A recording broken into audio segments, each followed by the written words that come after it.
What's going on, guys? My name is Lieben and I am back. After about like 7 months of not posting anything, I am finally doing another video. It's been a crazy past 7 months, with COVID going on and then me also working, and some other issues that I've actually been having with my Blue Z, which is why I haven't posted a video. But today I've decided to finally start working with this. Some of you guys have probably seen this in some of the videos in the background. So a little story behind this car. Me and my dad purchased this car from an auction back in I want to say late 2016 to early 2017. So I've had this car for going on for 4 years now, and yeah, it was gonna be my initial Z that I wanted, but we had so many issues with it that I ended up just buying the blue one that I have outside right now, and this one just kind of stayed back here in the garage. It's had quite a few things done to it. When I was trying to fix it initially, I changed the exhaust and the catalytic converters on it, along with some few other things that now, if I do manage to get it fully fixed, I'm actually planning on swapping those parts with my Blue Z, since now that's my initial one.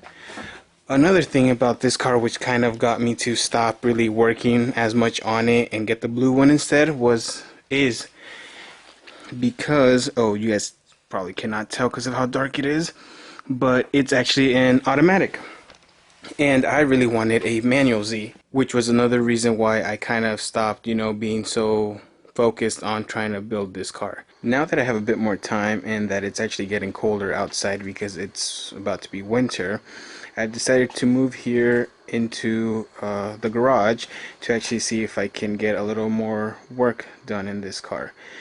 So we took this car to the Nissan dealership, and we were told that the TCM has gone bad, and possibly also the ECU. So what I'm gonna go ahead and do is, I found a place online that inspects both the transmission computer and the ECU. So I'm gonna go ahead to see if I can take out the TCM, which is inside the transmission, ship it over and see what they tell me. So that is what I'm going to be working on today. So the first step, like always, is jacking up the car, because I'm going to be under the car for quite a while. I've actually put jack stands on it and also some blocks underneath the tires. I left this jack down just if for whatever reason the car decides to fall. Hopefully it doesn't. I'm on flat ground, so hopefully that doesn't happen. I've also went ahead and disconnected the the battery. So now moving down underneath the car. That right there is the transmission oil pan. Now I'm going to have to find the actual draining bolt so I can drain the oil and then take off the oil pan. Alright, so the draining bolt is actually right here. It's on the pan. It actually took me quite a while to figure it out, just because apparently different models have different drain bolts, and it took me way longer than it should have to find where this bolt is. I've gone ahead and loosened it a little bit already. Yeah, it's loose, so I'll just go ahead and drain it all into the bucket. Hopefully I don't make a mess. Alright, now that I've got my gloves, I'll go ahead and drain the transmission. I hope this bucket is big enough. That's not going to be good. I'm not looking forward to this. Ooh. Good thing I had my gloves. Alright, and now we just wait for it to drain all. Meanwhile, the transmission oil keeps on draining. I thought I'd show you the exhaust and the catbacks, the catalytic converters that I have. that were actually they were meant for this car when I was initially fixing it up, but now we're probably gonna go onto my Bluesy. So these are, I believe they are called Burks high flow catalytic converters. And going down, I've got a NVIDIA Gemini.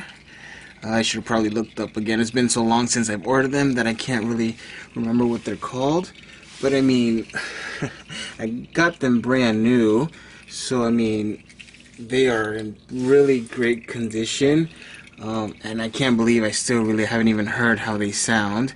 So what I'm gonna go ahead and do, my Bluesy right now just has is well, pretty much a straight pipe because it has racing or what test pipes, and so it has no cats. And then I really haven't even paid attention to what kind of exhaust it has, because I knew that either way I was eventually gonna go ahead and change it with these ones. But yeah, I'm just waiting for the last bit of oil to drain, and I will be back with you guys. Alright, now that it's just dripping oil, I'm gonna go ahead and put the bolt back on. Oh, this is... Oh.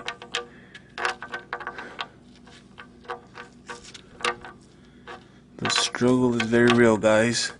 And I'm gonna end up dropping it into the bucket. Alright, I'm gonna set you guys down so I can do this correct without making a mess. Alright, the bolt is back on now. And the next step is to remove all these little bolts that are holding the pan onto the transmission. I believe I counted 22 of them. They are 10 milliliters. Wow. They are 10 millimeters bolts. And I believe that one was an 18 millimeter socket. Yeah, so let's get to it.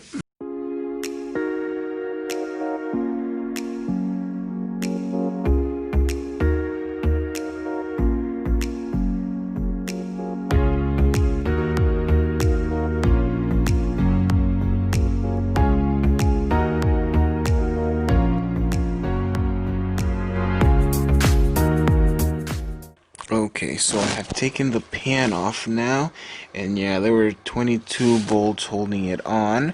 As you can see, here is the inner part that is the oil filter for the transmission oil.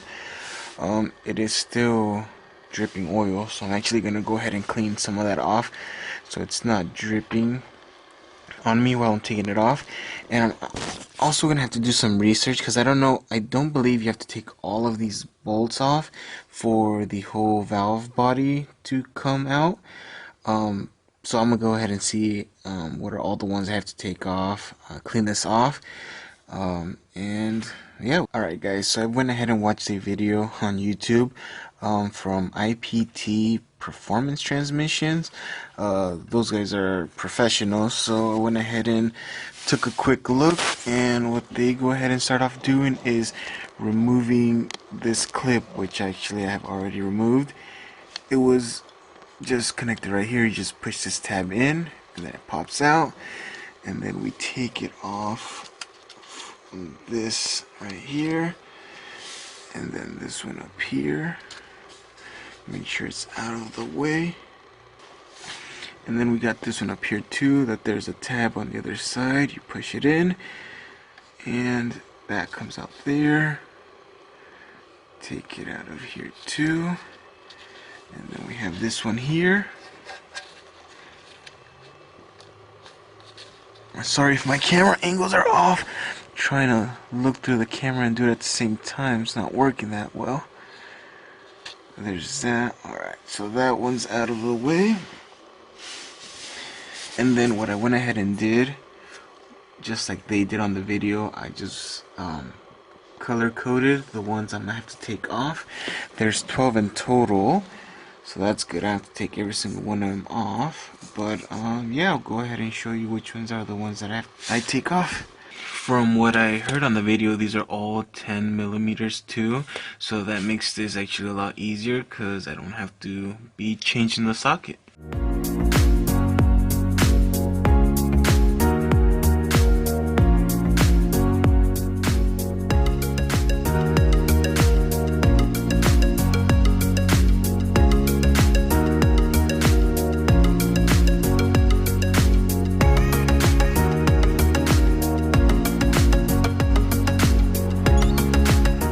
Okay, so quick update here.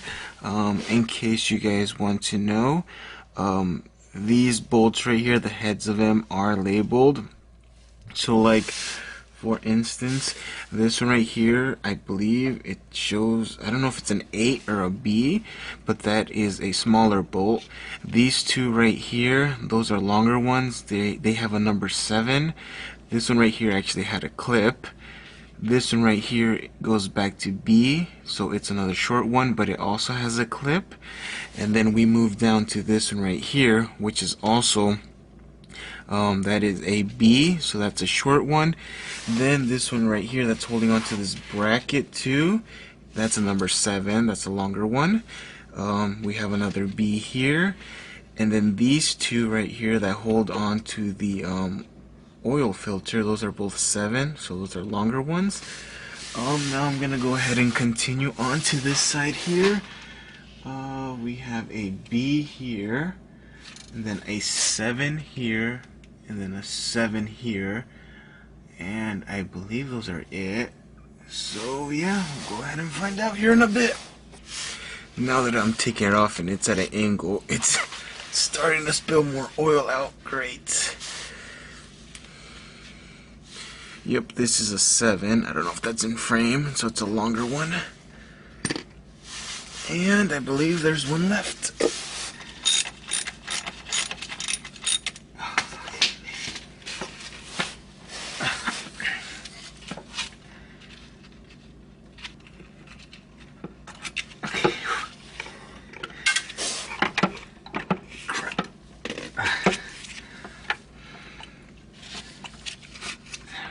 I guess I should have watched the rest of that video, because apparently there's something else holding on to it. So, after looking around, I finally figured out what's not letting it come out. And I completely forgot that at the beginning of the video, they have a sensor on the top side of the transmission that they actually take off. And it has a little clip that's kind of like holding the sensor into place. So if I don't disconnect that and pull the clip out, well, it's not going to allow it to come out, and it's actually in that same direction. So I'm gonna go ahead and do that. So that green connector up there, if you guys can see, that's the one that you have to disconnect, and let me tell you, that is a pain in the butt to get out. It's like a really tense clip, so it was like not easy to press. I had to use some pliers and a flat head to push in and get it out. And this right here, let's see.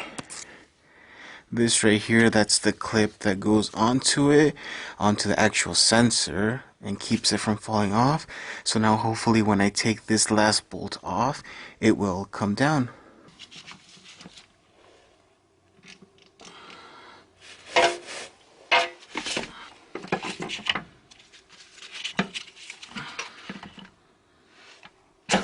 Oh shoot. Okay. There's that one. Take this one off.